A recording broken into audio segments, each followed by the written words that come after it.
नमस्कार। मैं doctor Anil Kumar Yadav, assistant professor in political science.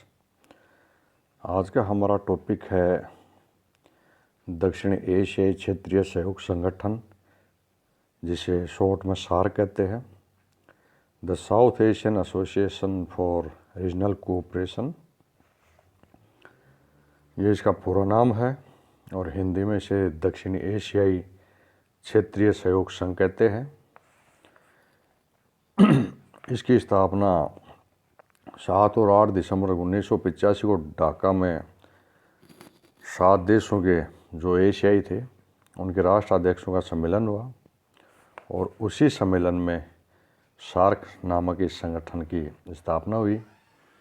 ये जो 7 देश थे वो थे भारत, पाकिस्तान, नेपाल, श्रीलंका, बांग्लादेश, भूटान और मालदीव। यह दक्षिण एशिया के 7 पड़ोसी देशों की विश्व राजनीति में क्षेत्रीय सहयोग की पहली शुरुआत है।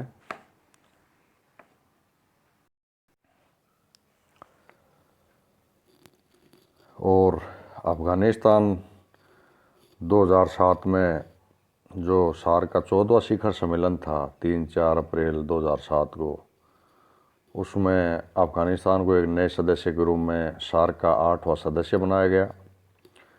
वहीं चीन, जापान, दक्षिण कोरिया, संयुक्त राज्य अमेरिका, यूरोपीय संघ इस सम्मेलन में पर्यवेक्षक के रूप में शामिल हुए थे। यह दक्षिण एशिया के 8 पड़ोसी देशों की विश्व राजनीति में क्षेत्रीय सहयोग के लिए संगठन है। दक्षिणी एशियाई संघ के सदस्य देशों में लगभग 168 करोड़ लोग रहते हैं। इस दृष्टि से यह विश्व का सबसे अधिक जनसंख्या वाला संगठन है। वह यद्यपि यह क्षेत्र प्राकृतिक साधनों, जनशक्ति तथा प्रतिभा से भरपूर है, फिर भी इन देशों की जनसंख्या, गरीबी, अशिक्षा और कुपोषण की वजह से यह संगठन उतना मजबूत नहीं है जितना इसे होना चाहिए। मालदीव को छोड़कर संगठन के 6 सदस्य भारतीय उपमहाद्वीप के हिस्से हैं। ये सभी देश इतिहास, भूगोल, धर्म और संस्कृति से एक दूसरे से जुड़े हुए हैं। हालांकि सार्क का विकास धीरे धीरे हुआ है। दक्षिण एशियाई देशों का जो संगठन है उसका विचार बांग्लादेश का जो पूर्व राष्ट्रपति थे जियाउर रहमान, उनकी देन है।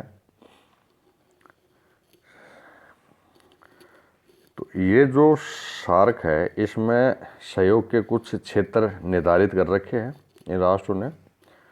ये अगस्त 1983 में उस समय 9 क्षेत्र रेखांकित किए गए थे जिन पे सहयोग करना था इन राष्ट्रों को, जिनमें से कृषि, स्वास्थ्य सेवाएं, मौसम विज्ञान, डाक तार सेवाएं, ग्रामीण विकास, विज्ञान तथा तकनीकी, दूरसंचार तथा यातायात, खेल कूद एवं सांस्कृतिक सहयोग थे।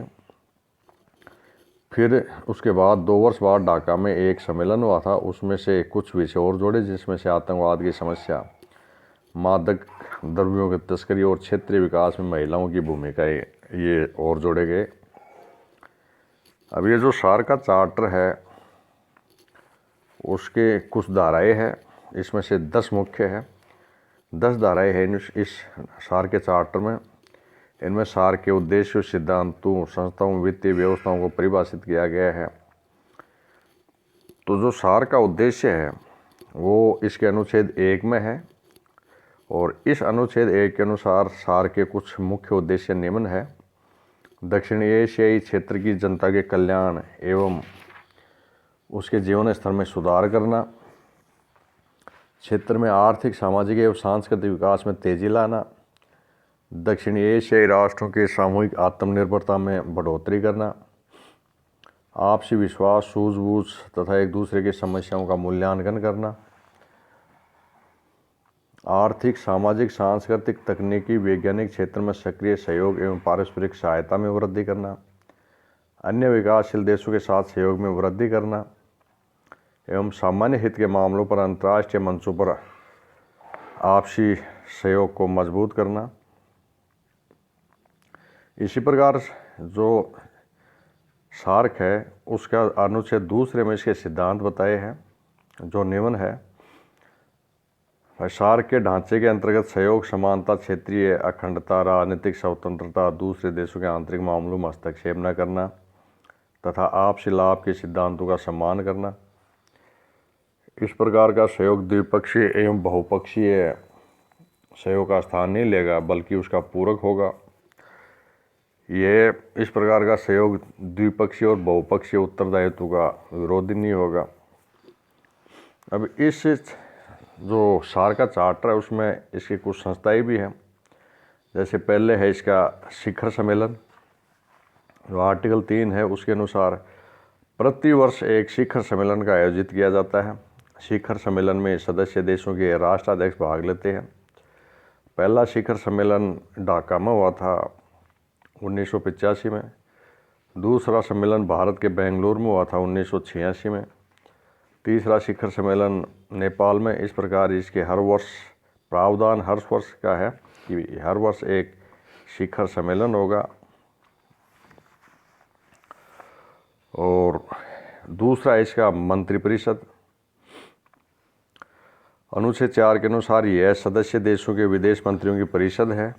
इसकी विशेष बैठक आवश्यकता अनुसार कभी भी हो सकती है, परंतु 6 मास में एक इसकी बैठक होना जरूरी है। और ये जो मंत्रिपरिषद है इसके मुख्य कार्य संघ की नीति निर्धारित करना, सामान्य हित के मुद्दों के बारे में निर्णय करना और सहयोग के नए क्षेत्र की तलाश करना। तीसरी इसकी संस्था स्थायी समिति, अनुच्छेद 5 के अनुसार यह सदस्य देशों के सचिवों की समिति है। इसकी बैठकें आवश्यकता अनुसार कभी भी बुलाई जा सकती है, परंतु एक वर्ष में एक बैठक होना जरूरी है। और इस स्थायी समिति के मुख्य कार्य है सहयोग के कार्यक्रमों की मॉनिटरिंग करना, अंतर क्षेत्रीय प्राथमिकताएं निर्धारित करना इत्यादि। कुछ इसकी तकनीकी समितियां भी होती है। इसमें सभी देशों के प्रतिनिधि होते हुए अपने अपने क्षेत्र में कार्यक्रम को लागू करने, उनमें समन्वय करना इत्यादि इसके कार्य है। इसकी एक कार्यकारी समिति होती है और इसका एक सचिवालय होता है। सचिवालय ये 1987 में काठमांडू में सचिवालय ने इसकी स्थापना हुई थी, वहाँ कार्य करना सचिवालय ने शुरू किया। महासचिव होता है इसका एक सचिवालय का। इसका कार्यकाल 2 वर्ष रखा गया। और ये जो महासचिव का पद है सदस्य राष्ट्र को बारी बारी से सबको अवसर दिया जाता है। और कुछ इसके वित्तीय प्रावधान है। सार्क के कार्यों के लिए प्रत्येक सदस्य के अंशदान को ऐच्छिक रखा गया है, अर्थात कोई भी राष्ट्र अपनी इच्छा से इसमें अंशदान दे सकता है। और कार्यक्रमों के व्यय के सदस्य देशों में बांटने के लिए तकनीकी समिति की सिफारिश का सहारा लिया जाता है। तो आज हमने इस वीडियो में पढ़ा सार्क की स्थापना कब हुई, कैसे हुई, सदस्य राष्ट्र कौन है, इसके उद्देश्य क्या है, सिद्धांत क्या है एवं इसकी कार्यकारी संस्थाएं कौन सी है। धन्यवाद।